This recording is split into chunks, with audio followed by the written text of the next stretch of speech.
לך דודי, לקראת כלה פני שבת נקבלה לך דודי, לקראת כלה פני שבת נקבלה שבת שלום, שבת שלום, שבת שלום ומבורך, שבת שלום, שבת שלום, שבת שלום ומבורך.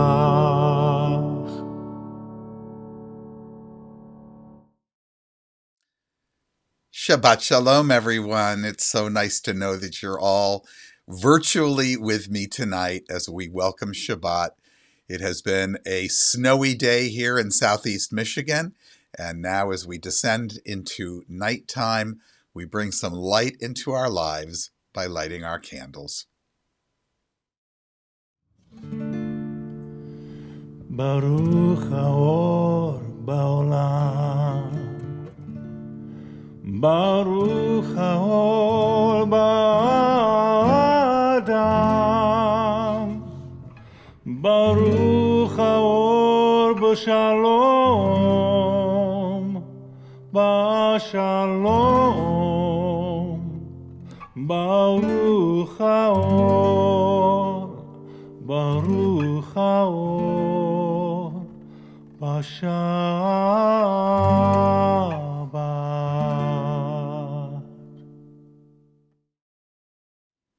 During this strange time in our lives, days seem to flow into one another without interruption, even as time goes racing on.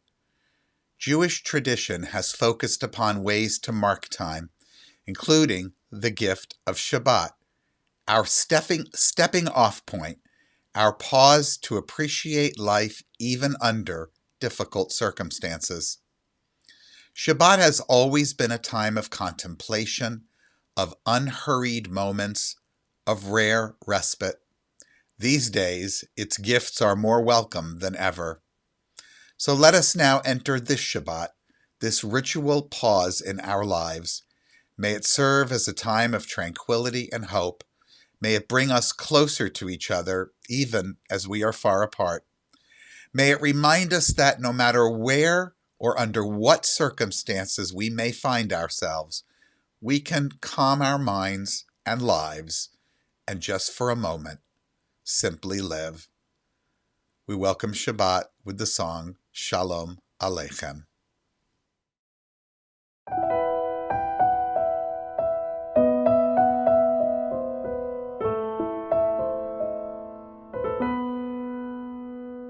Shalom Aleichem, Ohavei HaShalom, Shomrei Shalom. Shalom Aleichem, Rodefei HaShalom, Shalom Aleichem. Boechem l'shalom, Ohavei HaShalom, Tzedchem l'shalom. מיום זה לימים הבאים שלום עליכם, שלום עליכם אוהבי השלום, שומרי שלום, שלום עליכם רודפי השלום, שלום עליכם. בואכם לשלום, אוהבי השלום, צאתכם לשלום. מיום זה לימים הבאים, שלום עליכם.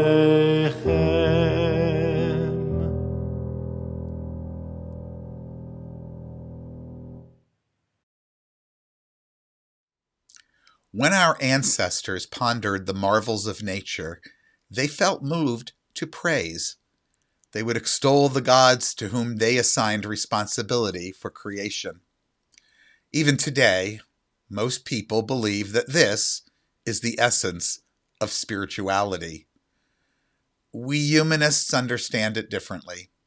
Our spirituality is naturalistic, focusing upon the human spirit. We rejoice in the drama of life on our planet, and we stand in awe before the magnificence of the universe, but we recognize that appreciating these things is because we are human, and that to deny those kinds of feelings would amount to a rejection of that humanity. We know that there are accurate scientific explanations for why humans feel what we feel, the amazement of the sight of a flower or a sunset or a newborn child. But just because we know what produces these feelings does not detract one bit from our sense of wonder, our ability to truly experience them. So let's continue to sing about and even praise life's joys and beauty, even as we remain fully aware that our praises reach only our own ears. We continue with this beautiful song. It's a new one on our Shabbat. It's called Erev Shel Shoshanim, Night of Roses.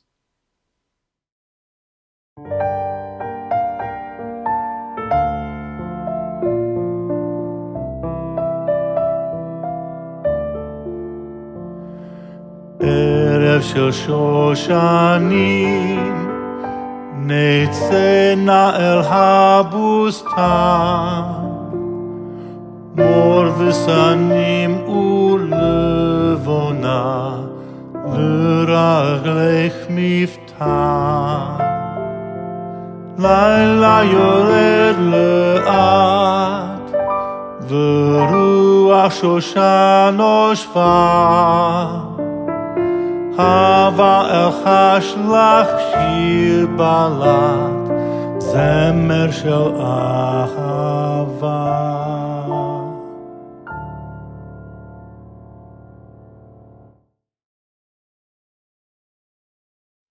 My colleague Rabbi Eva Goldfinger wrote the following in the spirit of the traditional words of Deuteronomy that are sung as part of the Shema and the V'ahavta. As one with our forebears, we affirm that righteousness and enlightenment shall be our torch. We shall teach these values diligently to our children all the days of our lives. We shall endeavor to live by these values in the comfort of our homes or on cold and wind-swept roads. Whether adversity bows our heads or fulfillment makes our spirits soar. Our hands shall mete out justice to all, and our eyes shall be open to the light of truth. We shall emblazon our paths through life with this light as a beacon for all humanity. Continue with a song from, yes, the Hebrew Bible, the book of Proverbs, Mi Ha'ish.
Robert Ingersoll was one of the greatest humanists of all time. An American lawyer, writer, and orator, he spoke to thousands during the 19th century's golden age of free thought. This is from one of his speeches, and it'll be followed by a song composed by another of the greatest humanists of all time, our own Rabbi Wein. If abuses are destroyed, we must destroy them. If slaves are freed, we must free them. If new truths are discovered, we must discover them. If the naked are clothed, if the hungry are fed, if justice is done, if labor is rewarded, if superstition is driven from the mind, if the defenseless are protected, and if the right finally triumphs, all must be the work of our hands. The grand victories of the future must be won by us and by us alone.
Our conversation tonight is with Paul Golan, Executive Director of the Society for Humanistic Judaism.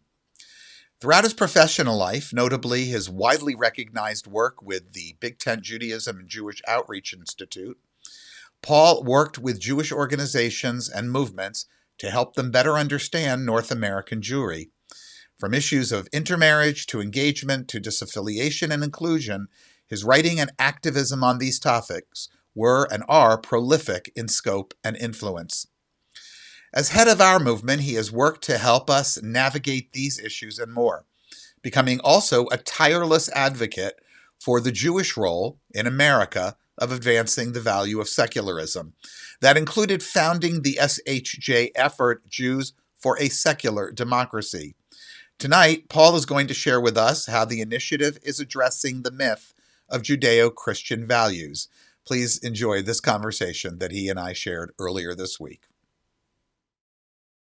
Hi, Paul. Shabbat Shalom. Shabbat Shalom. So, as the architect of Jews for a Secular Democracy, you certainly understand the basic issues that are at play today. And one of them that you guys have brought up is this issue of, I guess, how we describe our values, Judeo-Christian. Can you give us some background? Tell us where we are.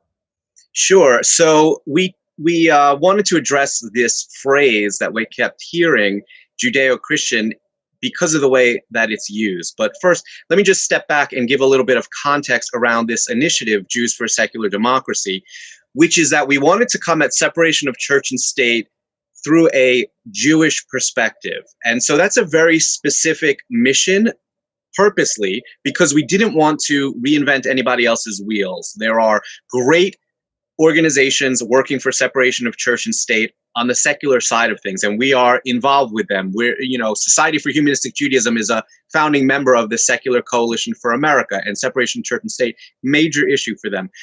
We are allied with Americans United for separation of church and state, and they do great work. And they can't come at it, though, through this lens of we're Jewish and therefore etc. We want separation of church and state. We're Jewish. We've had this historical experience, and therefore. And on the Jewish communal side, there are great organizations working on the specific issues that are affected by this church-state battle, like reproductive rights and LGBTQ equality. And those Jewish organizations do come at it from a Jewish perspective, but they're not focused on the issues as separation of church and state issues. It comes up sometimes. National Council of Jewish Women who are, I would say, the leaders in the Jewish community on reproductive rights. Their executive director had a wonderful op-ed last year about how it is a separation of church and state issue. And so they touch on it. But I think our initiative is the only one that looks specifically at separation of church and state from a Jewish perspective. And so in thinking about how do we get at these issues, this phrase Judeo-Christian came up a lot, and it's so specifically about us because it names us with the Judeo piece of it. So we wanted to educate and advocate around it, and it's definitely more challenging than simply saying Jews support reproductive rights, which Jews do at something like 85% or higher.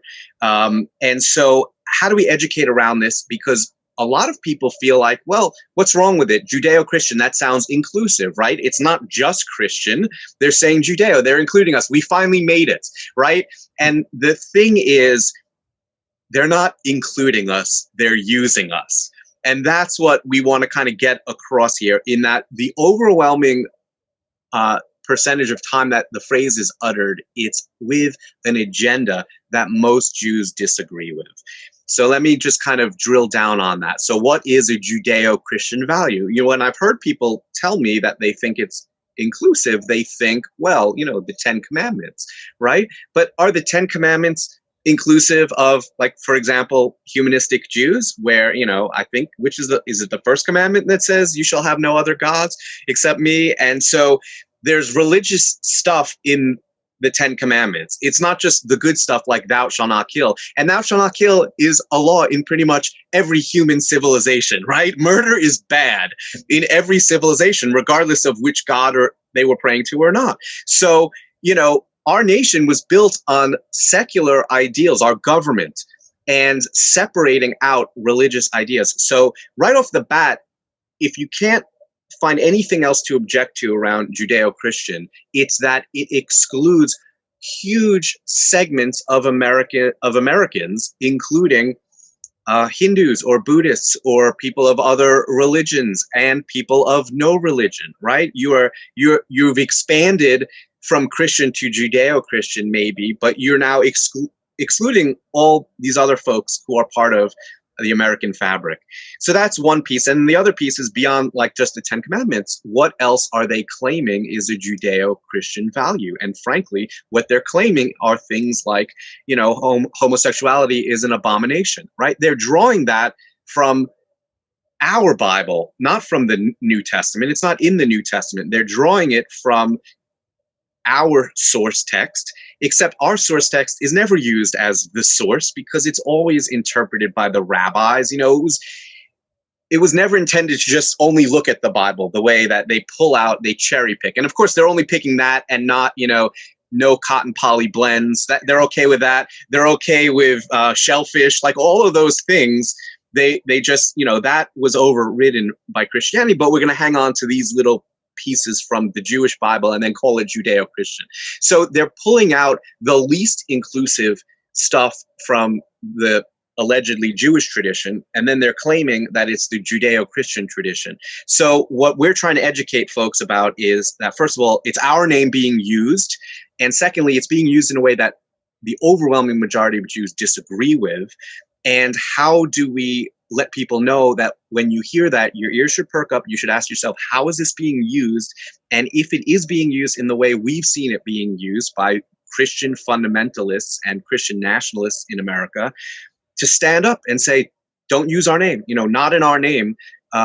You can claim that as a Christian value, and we've got allies in the Christian community who would dispute that. You know, there's a great organization called Catholics for Choice. I met their exec briefly and was blown away by the fact that the number she gave, I think she said 83% of American Catholics are pro-choice. So, you know, there's a big difference between their leadership and their laity there. So that they can debate whether it's a Christian value, but as far as the Judeo value goes, we need to point out that the huge percentage of American Jews have a different perspective on their own religious heritage, and as we in humanistic Judaism are always pointing out, Judaism is constantly evolving. And I think even an Orthodox view of Judaism would acknowledge that things change. Rabbis continue to make decisions. And so it's a constant evolution. And to claim that they're living out Judeo-Christian values is just false. And we, as Jews, as the Judeo part of that, need to stand up and say so. The term, as I recall, started out as a positive and inclusive one, and somewhere along the way it got hijacked. Right. So a few months ago, we had an author speak to our group on a webinar, and her name is Dr. Helen Gaston, and she wrote a book called Imagining Judeo-Christian America, Religion, Secularism, and the Redefinition of Democracy. So she literally wrote the book on this, and she traced the history. And first of all, the founding fathers were not using phrases like Judeo-Christian. So to say that our country was founded on Judeo-Christian values is a modern revisionist view of American history. It really kind of picked up in the 20th century, in the early 20th century, and particularly when it was used by Jews, it was primarily during the rise of Hitler to try to ingratiate Jews into the wider Christian society, to say, hey, we share these values, rescue our cousins in Europe, because we're all the same. We have these values. And then that, frankly, obviously didn't work. But then into the Cold War, it became even more important, because that's when we started to see God stamped on our money, for example, and put over our school buildings and so on. And we've lost the case in the Supreme Court about putting God on all of that. They saw that as non-sectarian, which is absurd in today's day and age. Maybe in the 50s, they made this presumption that, well, everyone has a God, so it's generic. But, and I don't know whether that can ever be relitigated. But the folks that we're actually pushing back against are Christian nationalists. They're working on a blueprint that they've written out and that you can find. It's called Project Blitz. If you go to blitzwatch.org, you can read about what they've literally written out. Anything pretty much with the word blitz in it is bad for the Jews. So this is bad. They basically said, look, we know legally we can put "In God We Trust" everywhere in our schools. We can, they look at what's legal, and then they push for more laws along those lines, simple laws, like a moment of silence, right? If it's a moment of silence, it's non-sectarian, etc. With the goal being, if you get your state legislature comfortable passing these laws, then we bump it up to bigger issues. The role of women in society, women's equality, reproductive rights, LGBTQ, they are obsessed with. And all of that is being tagged with Judeo-Christian. If you look at the playbook, I think they've renamed it Project Blitz because they realized that it just didn't sound particularly good and people were onto it. But they put out printed materials, and throughout it, there are references to Judeo-Christian values. And we need to just stand up and say, that's not our values. That's not what we stand for. So while it was used by some Jews in the 50s, that has really gone away over time. And now when you see it come up, it's almost exclusively being used by Christian nationalists for this very regressive social agenda that overwhelming majority of Jews are against. So tell us what are the actions that you guys are taking? What are you asking from people in the community who support JFASD to do? Sure. So we're really looking at this particular piece as an education and advocacy opportunity, because it allows us to get into all of the other issues that we're looking at around separation of church and state. As I mentioned, LGBTQ equality, women's reproductive rights, women's equality, but lots of other things as well. there is this idea about like the environment and science and how to approach it, and this sense that, well, God is not going to destroy us. God will take care of us, and so on. So this is really a conversation starter for communities. And so we are working now. And, look, there's good news, which is that we have a new federal administration that takes science seriously and is going to be protective of everyone's rights.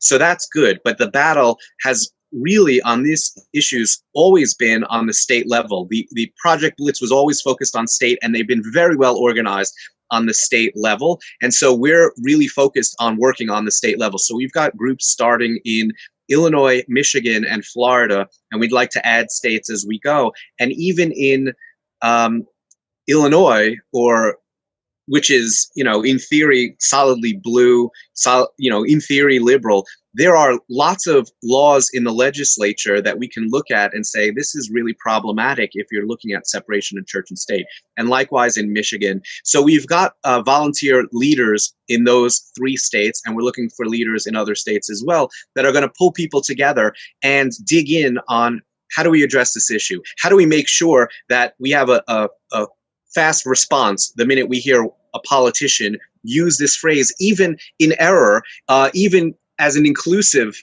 way of speaking? And how can we share with them our concerns with that without making them feel defensive? Because there are folks in our community who feel like, well, what's wrong with the phrase? It's welcoming and inclusive, and we're involved, we're included. And so we're not, this is not like where we're shouting at people, but it's where we're sitting down and educating them about, here's why that phrase feels so problematic to us. Well, and I would remind people that there are certainly a place for Jews and Christians at the American table. But as you said earlier, we got a lot of other religions here and a lot of non-religions too. You mentioned the state level, also the level of local school boards brings to mind that we're in the middle of a month where we're also celebrating Darwin. And we'll be talking about that on this on one of our future Shabbats. Thank you so much for the efforts that you're making in this regard. I think we have a better understanding of what our responsibility is and why we're having this conversation. And keep going. Shabbat Shalom. Shabbat Shalom. Take care. I want to thank Paul once again, and I want to let you know about next week's topic. I'll be speaking about evolution and humanism and religion and all related topics as we celebrate Darwin's birthday. Let's continue now with a reading about peace. The poet Herschel Matt wrote, "When the blessing of shalom is lacking, however much we have of other blessings, wealth or power, fame or family, these all appear as nothing. But when shalom is present, however little else we have, somehow seems sufficient."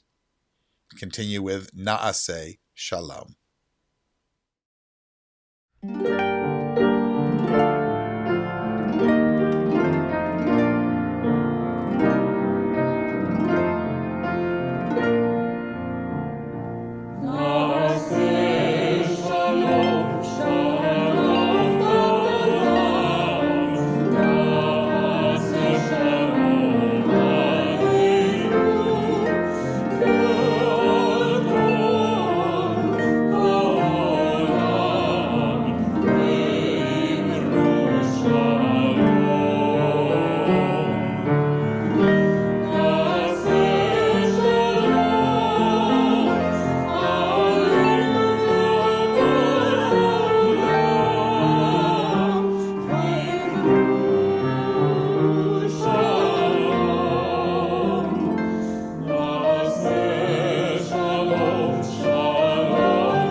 In this community where we find strength and common purpose, we turn our minds and hearts toward all those who need our love and support, those who are ill, those who suffer pain of the body or spirit, those who are lonely, those who have been wronged.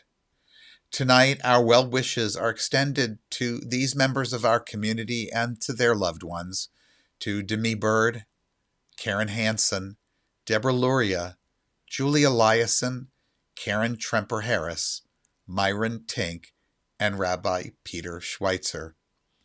May they and all who suffer know that they are not alone. May they be healed quickly. May they experience a complete recovery, a refuah shlema, the renewal of their bodies and the renewal of their spirits.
Our thoughts turn to those who are no longer with us, our own loved ones, those whom our friends and neighbors have lost, the martyrs of our people whose graves are unmarked, and those of every people and nation whose lives have been a blessing to humanity. As we remember them, we meditate on the meaning of love and loss, of life and death. We recall now our loved ones whom death has recently taken from us, those who died at this season in years past, and those whom we have taken into our hearts with our own. Tonight, we recall the yahrzeits of these members of our community and their loved ones, of Henry Arking, Mel Barkley, Rhoda Bricker, Ann Coburn, Anna Dennenberg, Richard Dreyfus, Mary Eisenstadt, Louis Lasky, Matthew Leiter, William Lipson, Marcia Miller, Richard Scala, David Schiff, Donald Surratt, and Rosalind Walker. May sweet memories of each of these individuals grant a sense of comfort to those who live their lives in their absence. Well, that's our program tonight. As I said, next week we'll tackle evolution and get up to date on where we are in teaching it in our country at a time when we need science more than ever. Tonight we're going to conclude with an upbeat song, Peace Be With You. I hope peace is with all of you. We miss you and hope to be together again in person very soon. Shabbat Shalom, everyone.